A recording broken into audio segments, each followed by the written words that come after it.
ನಮಸ್ಕಾರ ಸ್ನೇಹಿತರೆ. ಒಂದು ಕ್ಷಣ ಯೋಚಿಸಿ, ನಿಮ್ಮ ಮನೆ, ತೋಟ ಅಥವಾ ಜಮೀನಿನ ಮೂಲಪತ್ರ ಎಲ್ಲೋ ಕಳೆದೋಯ್ತು ಅಂದ್ಕೊಳ್ಳಿ. ಆ ಕ್ಷಣಕ್ಕೆ ನಿಮ್ಗೆ ಏನು ಅನಿಸ್ಬೋದು?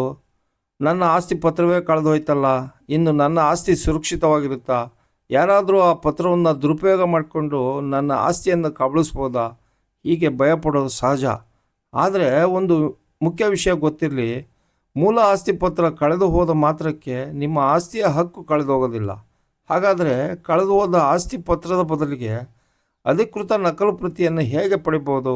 ಈ ವಿಡಿಯೋದಲ್ಲಿ ಪೊಲೀಸ್ ದೂರಿನಿಂದ ಹಿಡಿದು ಸಬ್ ರಿಜಿಸ್ಟ್ರಾರ್ ಕಚೇರಿಯ ಸರ್ಟಿಫೈಡ್ ಕಾಪಿ ಪಡೆಯುವವರೆಗೂ ಸಂಪೂರ್ಣ ಪ್ರಕ್ರಿಯೆಯನ್ನು ಸರಳವಾಗಿ ತಿಳ್ಕೊಳ್ಳೋಣ. ಬನ್ನಿ ಸ್ನೇಹಿತರೆ. ಮೊದಲನೇದಾಗಿ, ಆಸ್ತಿ ಪತ್ರ ಕಳೆದು ಹೋದ ವಿಷಯವನ್ನು ಹತ್ತಿರದ ಪೊಲೀಸ್ ಠಾಣೆಯಲ್ಲಿ ದೂರು ನೀಡಿ. ದಾಖಲೆ ಯಾವಾಗ ಮತ್ತು ಹೇಗೆ ಕಳೆದೋಯಿತು ಎಂಬ ಮಾಹಿತಿಯನ್ನು ನೀಡಿ. ದೂರು ಅಥವಾ FIR ದಾಖಲಿಸಿದರೆ ಅದರ ಪ್ರತಿಯನ್ನು ತಪ್ಪದೇ ಪಡೆದುಕೊಂಡು ಸುರಕ್ಷಿತವಾಗಿ ಇಟ್ಕೊಳ್ಳಿ. ಎರಡನೇದಾಗಿ, ಆಸ್ತಿ ದಾಖಲೆ ಕಳೆದು ಹೋದ ಬಗ್ಗೆ ಸ್ಥಳೀಯ ಪತ್ರಿಕೆಯಲ್ಲಿ ಸಾರ್ವಜನಿಕ ಸೂಚನೆ ನೀಡುವುದು ಉತ್ತಮ ಸುರಕ್ಷತಾ ಕ್ರಮ. ಅದರಲ್ಲಿ ಮಾಲೀಕರ ಹೆಸರು, ಆಸ್ತಿಯ ಸರ್ವೆ ನಂಬರು ಅಥವಾ ಲಭ್ಯ ಇರುವ ಇತರ ವಿವರಗಳನ್ನು ನೀಡಬಹುದು. ಜಾಹೀರಾತು ಪ್ರಕಟವಾದ ನಂತರ ಅದರ ಕಟಿಂಗ್ ಅಥವಾ ಪ್ರತಿಯನ್ನು ಇಟ್ಕೊಳ್ಳಿ. ಮೂರನೇದಾಗಿ, ನಿಮ್ಮ ಆಸ್ತಿ ಯಾವ ಸಬ್ ರಿಜಿಸ್ಟ್ರಾರ್ ಕಚೇರಿಯಲ್ಲಿ ನೋಂದಾಯಿತವಾಗಿದೆಯೋ ಅಲ್ಲಿ ನೋಂದಾಯಿತ ದಾಖಲೆಯ ಸರ್ಟಿಫೈಡ್ ಕಾಪಿ, ಅಂದರೆ ಪ್ರಮಾಣೀಕೃತ ನಕಲು ಪಡೆಯಲು ಅರ್ಜಿ ಸಲ್ಲಿಸಬಹುದು. ಅಗತ್ಯವಿರುವ ಗುರುತಿನ ದಾಖಲೆಗಳು, ಆಸ್ತಿ ವಿವರಗಳು ಮತ್ತು ನಿಗದಿತ ಶುಲ್ಕವನ್ನು ಸಲ್ಲಿಸಬೇಕಾಗಬಹುದು. ದಾಖಲೆಯ ಪರಿಶೀಲನೆಯ ನಂತರ ಲಭ್ಯವಿದ್ದರೆ ಪ್ರಮಾಣೀಕೃತ ನಕಲು ಪಡೆಯಬಹುದು. ನಾಲ್ಕನೆಯದಾಗಿ, ನಗರ ಪ್ರದೇಶದ ಆಸ್ತಿಯಾಗಿದ್ದರೆ ಸಂಬಂಧಿತ ಸ್ಥಳೀಯ ಸಂಸ್ಥೆಯ ಖಾತಾ ಅಥವಾ ಈ ಖಾತಾ ದಾಖಲೆಗಳನ್ನು ಪರಿಶೀಲಿಸಿ. ಗ್ರಾಮೀಣ ಭೂಮಿಯಾಗಿದ್ದರೆ RTC ಅಥವಾ ಪಾಣಿಯ ದಾಖಲೆಗಳನ್ನು ಪರಿಶೀಲಿಸಿ. ಇವು ಮೂಲ ಸೇಲ್ ಡೀಡ್ಗೆ ಬದಲಿಯಾಗುವುದಿಲ್ಲ, ಆದರೆ ಆಸ್ತಿಯ ವಿವರಗಳನ್ನು ಪರಿಶೀಲಿಸಲು ಬಹಳ ಉಪಯುಕ್ತ.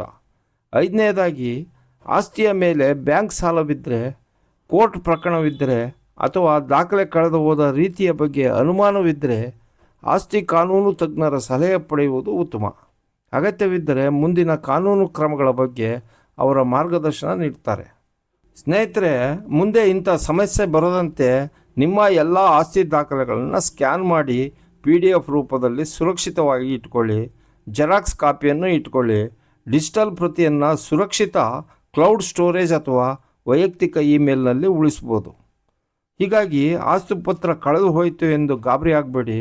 ಪೊಲೀಸ್ ದೂರು ನೀಡಿ, ಅಗತ್ಯವಿದ್ದರೆ ಸಾರ್ವಜನಿಕ ಸೂಚನೆ ನೀಡಿ, ನಂತರ ಸಬ್ ರಿಜಿಸ್ಟ್ರಾರ್ ಕಚೇರಿಯಿಂದ ಪ್ರಮಾಣೀಕೃತ ನಕಲು ಪಡೆಯುವ ಪ್ರಕ್ರಿಯೆಯನ್ನು ಕೈಗೊಳ್ಳಿ.